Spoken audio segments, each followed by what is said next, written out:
Oh, hey guys,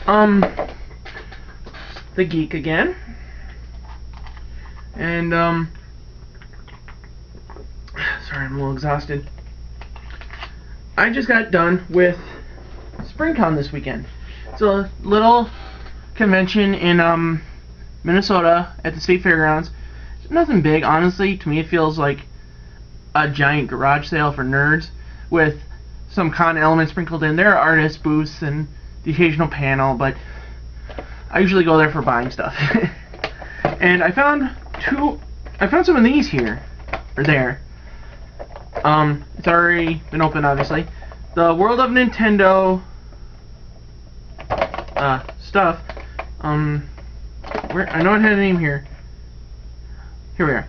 The World of Nintendo Microland Small World Big Fun playsets. There are 4 of them that I know of, and a bigger one that's not packaged like this. It's a full enclosed box. And I will show these off on my next video. I have bad aim. But I'm here to talk to you guys today about video games. Whenever I talk to a friend about video games, history of video games comes up. Like, what was your favorite game, stuff like that. And what drives me nuts is that people only know what they've seen here, and a lot of people don't even know that. It's like, oh yeah, I played the Nintendo 64, that was old school. I'm like, no, it wasn't. Are you kidding? You want to get old school, you talk about the original Nintendo, the NES. If you want to get really old school, you have to go over the pond into Japan and talk about the Nintendo Famicom. And I will be showing that off in a minute too, but I'm really here to talk about a video game series that I love a lot. Now, years ago, I don't remember the exact year because I'm lazy, they released a set of games called the Nintendo Classics Collection. They're basically original Nintendo games that they were reporting on the Game Boy Advance. Remember the Game Boy Advance, kids? I'll have to get one of those too to show you. And anyway, in the US, we got 12 or 13 of them. Japan got 30. 30! And they got them in numbers. Like, each game was numbered as part of a collection. And if you were really lucky, Club Nintendo Japan would offer you a deal where you could get sets of 10 in box sets, which on eBay go for as high as $3,000 now. I really want them, but I can't afford them, clearly. But we are going to dive into the Famicom Mini Collection. I have about 13 of them. They made 30, as I said before. And before I show them off, I'm going to go into a little bit of history about them. So, like, anyway, Japan got 30 original games, and those games were in sets of 3. What I mean is, there was 3 sets of 10. And I think they came out like at 10 at a time and stuff like that. So the first set was the original Super Mario Brothers, Donkey Kong, Ice Climbers, Excite Bike, Zelda, or the original Legend of Zelda. I gotta stop wobbling. Pac-Man, Vexus. I'm sure I'm saying that wrong. Mappy, Bomberman, and Star Soldier.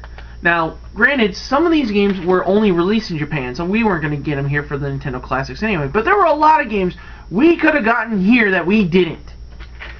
Rah, nerd rage. Anyway, the second set was the original arcade Mario Brothers, which you can play in any Game Boy Advance, Super Mario Advance game. Clu Clu Land, Balloon Fight, Wrecking Crew, Dr. Mario, Dig Dug, Adventure Island, which had a different name in Japan, which I'm not even going to try to say here. Ghosts and Goblins, Twinbee, and Gabre Goemon, Karakuri, Duchu. Yeah, and here that is basically the Mystical Ninja. And the third set was Super Mario Brothers 2, which we never got until Super Mario All-Stars, which was the lost levels here. And I'll get into that in a little bit later. But anyway, there's Super Mario Bros. 2, Murasame's Mysterious Castle, Metroid, Kid Icarus, Zelda 2: The Adventure of Link. I can live without that one. Shin Onigashima. Famicom Detective Club: The Missing Heir. Famicom Detective Club 2: The Girl in the Back. I know, that's the lamest name ever. Castlevania and SD Gundam, which is obviously a Gundam video game, but it seems really, really childish down, like the chibi art kind of stuff.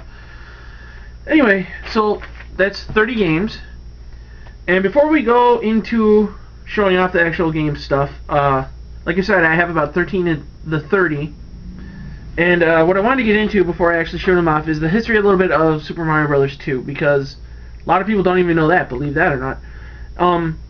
When I say Super Mario Bros. 2, for this set, I'm talking about Super Mario Lost Levels. What happened was Japan got Super Mario Bros. 2, and when it was time to port it to the States, people were like, you know what? This might be too hard for those stupid Americans. Let's take a game that we made for a festival in Japan, because the Americans are too stupid to learn about our customs. Take out the main character sprites, put in Mario characters, and sell that as Super Mario Bros. 2 in the States, which they did. And to their credit, that game is awesome. That's my opinion. A lot of people did not like it, and I can understand why. Probably the same reason why I hate Zelda 2. But anyway, it was a great game for what it was, and we eventually got the original Super Mario Bros. 2, and I can easily live without that one. But anyway, we're done with the history lesson. Let's dive into the games. Okay guys, I know I said we were done with history, but I felt we should go into it a little bit more. First of all, we got the Nintendo Entertainment System, and we all know what that looks like, mostly because I don't feel like disconnecting mine. But this is what Japan got before we ever got the Nintendo. This is the Nintendo Family Computer, or the Famicom. And this is a little different than an NES. First of all, their controllers were hardwired into the system. You couldn't take them out. And honestly, for its design, I thought it was pretty cool. But the second controller is really the most interesting part, because the second controller does not have a start or select button. It instead has a volume control and a microphone.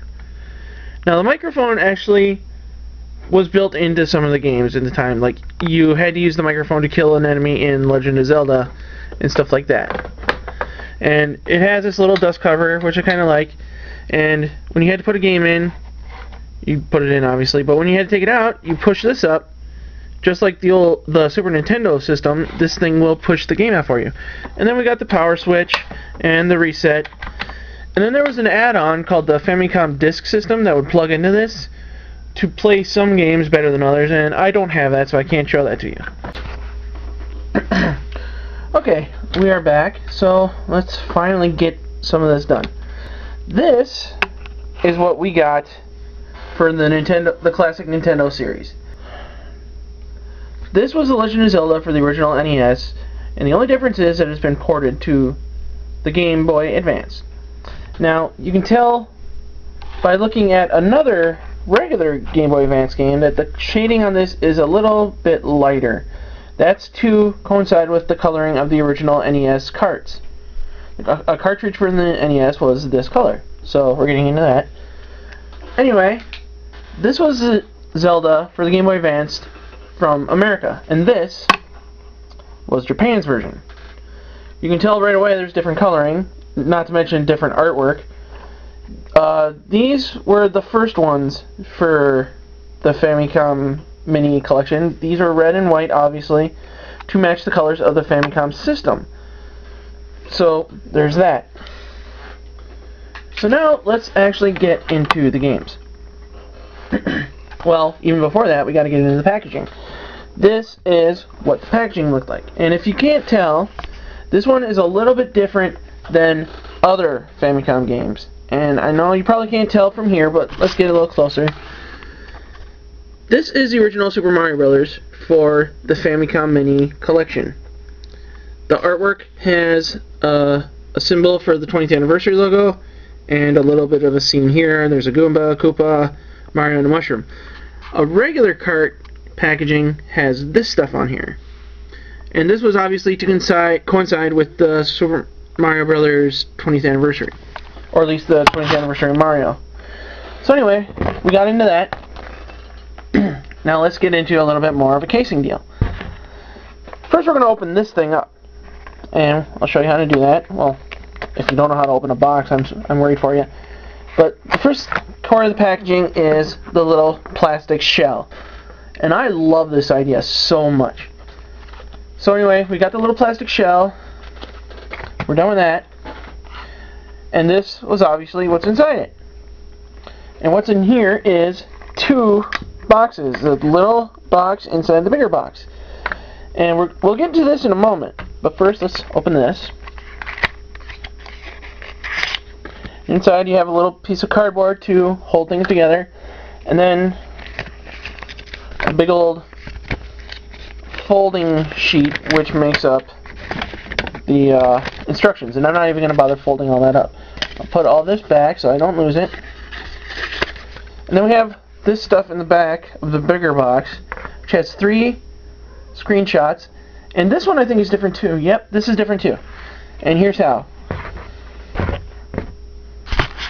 This one has the Game Boy Advance Micro. This one just has a regular Game Boy Advance. And I don't know what the reasoning for that is, mostly because I can't read Japanese. But anyway, move that. So this is what the box looks like on the back. We got 3 pieces of artwork. I think this stuff is basically compatibility notes, like it's 2-player or not or whatever. Again, I can't read Japanese, so I can't tell you. So we're done with that. And then we have this little guy. This might not look familiar to you, but if you were in Japan, it would, because it looks exactly like this. This is the original Famicom packaging. And this is a very miniaturized, condensed version of it. And it's almost the same in the back, except in the original they have the Nintendo logo and a barcode. And here they just have some Japanese text, which I cannot read. Again. So, we see this. We're going to open up this. Now here's something I don't care for. There's the instruction booklet for that. It's nothing special. This is what the original Famicom cartridge looked like. Now, it's a little smaller than an NES cartridge, and I honestly don't know the reasoning for that. And this is the Famicom Mini cart. You can tell it's a big difference, and unlike the Nintendo Classics versions, these do not match the actual cartridge. And again, I don't know why that is. But anyway, we've seen the packaging, we've seen the games. Now we're going to get into all the games that I actually have. Of course, first we've already seen Mario, so we're going to skip him. And that was number 1 on the list. So next, I have number 2, which is Donkey Kong. And I'll zoom in on that for you a little bit. Again, it's packaged the exact same way as all the others, with the original artwork of the packaging in the middle. So after that would be Ice Climbers, which would be number 3, and Excite Bike, which is number 4, which I do not have. This is one of my favorites. Number 5 is The Legend of Zelda. And that box is a little different. And I honestly don't know why. I think it's because it was originally, might have been released for the Famicom Disk System, which had different packaging or something. I honestly don't know. And then there was number 6, which is Pac-Man, and number 7, which was Vexus, which I don't have. Either of those. But number 8 is kind of weird. This is Mappy. It's a mouse cop. I honestly don't know anything about the plot, other than it's a mouse cop hitting things. And here's the artwork on the back. It's really nothing to write home about, but it's an entertaining game. Number 9 is the classic Bomberman. Classic to most people. I've never played this game until I got this, and honestly, to me, it was nothing really to write home about, but I can see the appeal as to why so many people do like it. And then number 10 is what I think is a Japanese-only game, Star Soldier. There's actually a little animated guy on the packaging. I don't know if this was an anime or just packaging art. And that played like 1942 was a shooter where you're like just shooting and stuff. Like, I dropped stuff. Okay, next would be number 11, which was the original Mario Brothers, which I do not have. And then number 12 is Clue Clue Land. And I think I'm going to do this a little different now. Number 13 was Balloon Fight. I suppose I should tell you which ones of these were actually released in the US, but I'll get back to that later. So 13 was Balloon Fight, 14 was Wrecking Crew, 15 was Dr. Mario, 16 was Dig Dug. I have none of those. Then 17 was the first one I ever got, Adventure Island, which is something else in Japan, and I am not going to look over what that was because I'll butcher the name no matter what happens. Then, shut up, Driel. Get out of here. My cat was being a pain. Okay, number 18 is Ghosts and Goblins. Number 19 was Twinbee. I have neither of those. And then number 20 was Gabri Goemon, which in the States would be known as the Mystical Ninja. Now, we never got the Nintendo game, but we got the Game Boy game, and then the Super Nintendo game. And the reason why this game is so personally important to me is because the Super Nintendo version was the first game I got for the Super Nintendo. And honestly, all those games have basically the same core mechanic. They play almost identically. And then number 21 was Super Mario Bros. 2, or Lost Levels here in the States. Then it was Murasame's Mysterious Castle. And this plays kind of like The Legend of Zelda. It's a lot less forgiving, and honestly, it's just not the classic Zelda was. And then we have Metroid, which I wish I still had. I had it, and a friend of mine wanted it really bad, and it was his birthday, and he's just a bigger Zelda fan than I am, and I thought he deserved it. And then number 24 was Kid Icarus. Number 25 was Zelda 2 Adventure Link. Number 26 is Shin Onigashima. I think I'm pronouncing that right.